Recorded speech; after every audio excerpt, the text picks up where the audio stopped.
Wednesday on Home and Family, country singer Trisha Yearwood is in the kitchen, and actor Morris Chestnut visits our home.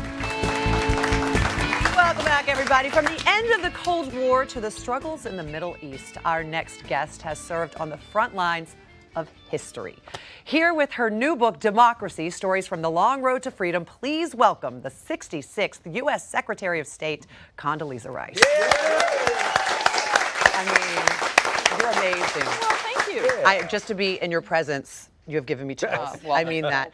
You've had such an amazing career and a life, and we're going to talk about the book in a minute, but I want to talk about when you served under George W. Bush. First, you were a National Security Advisor. Then you became Secretary of State. Yes. What was your time in the White House like? Oh, my time in the White House was absolutely thrilling. A little girl from Birmingham, Alabama. I never expected to work in the White House. It was actually my second time in the White House because I'd worked for George H.W. Bush as well. Which I got clarified. Yes. Right. I senior or is it? That would be I would just like H.W. Bush. Condoleeza is the Okay. authority. Yes. I just want to make sure The Debbie's judge arguing over said- some points she The lost. judge, no, she didn't lose the point. Oh, No. You still lost the game Thank overall. you. Thank you, doctor. I appreciate that, doctor. Oh, look at that photo. Yeah. Oh, fantastic. Wow. What did you take away from that time?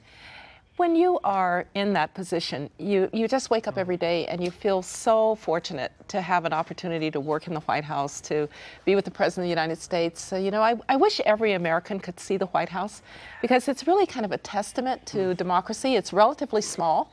It doesn't look like the grand palaces, really, of Europe. It's the people's house. And there's so many wonderful artifacts there. Every president's china is there, so you get the portraits of all of the presidents. And, of course, the first ladies generally undertake to redecorate various parts of it. So each one gets to personalize it a little bit. The other thing is, in the Oval Office, the rug. I hope all Americans understand the importance of the rug. So there's a rug in the middle. If you see it on TV, you'll see that there's this big rug. And in the middle of it is always the double-headed eagle of the United States, with the eagle of the United States. In one hand are the talons, the arrows. In the other hand, there's an olive branch. Now, interesting little story. Before Harry Truman, the eagle looked toward the arrows. And then Truman said, we're now a country that's powerful enough. We're no longer afraid of the world. We're going to look toward the olive branch. Wow. So now the eagle looks toward the olive branch. That's amazing. Isn't that great? Yeah, it's really great. That's a wonderful, that's a piece of trivia I'm going to use on my friends. Yeah. Also on that rug, beneath your feet is a bunch of broken glass from all the ceilings you broke through in your career. And perhaps none greater than when you took the oath of office. I mean, that as an African-American woman, to step into those shoes, what was that moment like for you? Well, it was a great moment because, I grew up in segregated Birmingham, Alabama. And in segregated Alabama, I couldn't go to a movie theater or a restaurant with my parents because I'm older. I was born in the 50s, and so the 1950s, 1960s, you were a second-class citizen if you were black in Alabama. Wow. And then to stand there under the picture of Ben Franklin in the Franklin Room, to take the oath of office to a constitution that once counted my ancestors as 3/5 of a man. Our first constitution in a compromise counted slaves as 3/5 of a man. And here I am, I'm taking the oath of office to that same constitution. And by the way, the person swearing me in is a Jewish woman Supreme Court Justice, Ruth Bader Ginsburg. And I couldn't help but think, what would old Ben Franklin think of this? But really, I thought, this just shows how far America has come. It shows how people can overcome prejudice and difficulties. So it was a really, really proud moment. Can I say you deserve and earn every every minute single of second of there that. in the service that you provided this country. And your political career really did start quite earlier than most people imagine. I mean, you were only 4 years old when you became president of your family. That's right. That's right. Now, can you explain to us? Were you president of the family? Yeah. I can imagine the laws you passed. Well, talk to me about being president I of the was family. president of the family. You have to understand there were only 3 of us. My father, my mother, and me. So, but it was by secret ballot, and I won every time.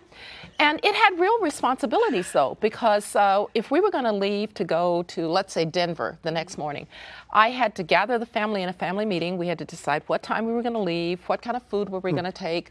Whenever we redecorated, maybe painting the living room or something, I called a meeting of the family. We chose the color. So you grew up in a democracy. I grew up in a democracy. That's right. That's right. You were meant for this. You were writing role. executive orders at age 5? I was writing executive orders at age 5. You really only had to lobby one party, right, at that point? Well, the great thing about it was, with only 3 of us, if I won my vote, which I always did, I knew I was always going to win my mother's vote. Not so sure about my father. Right. Yes. Well, you know, a part of your past, you know, people start off in a journey, and I look back at my kids and I wonder what they're going to be. Mm-hmm. And when you were younger, you were like, I'm going to play the piano, a classical pianist, and then that never happened for you. No, and it was pretty clear. Yeah. In that moment, you realized, I'm going to do this. Not going to happen. I mean, my mother, my grandmother, my great-grandmother, all musicians. And I started piano lessons at 3. I could read music before I could read.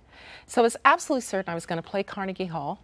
And then at the end of my sophomore year in college, because I was a music major in college to start, and I always tell my students when they're worried about, you know, what am I going to be? I'm already a freshman. I don't have a major. I say, look, at your age, I was a music major, all right, so relax. But I went to the Aspen Music Festival School that summer after my junior year, after my sophomore year, and I met 12-year-olds who could play from sight. What had it taken me all year to learn? Oh, no. I was 17. I thought, I'm going to be one of those people playing piano while you shop in the department store. Nothing wrong with that. Maybe I better find Christmas songs. So let me find something else. And had that kind of difficult conversation with my parents. And fortunately, wandered into a course in international politics taught by a man named Joseph Corbell, who was Madeleine Albright's father. Oh, my goodness. And as a result, he introduced me to things Russian and diplomacy and international, and I thought, this is it. This is what I want to So be. you went from classical pianist to Soviet specialist. Right. Wow. In a heartbeat. Your life is so fascinating.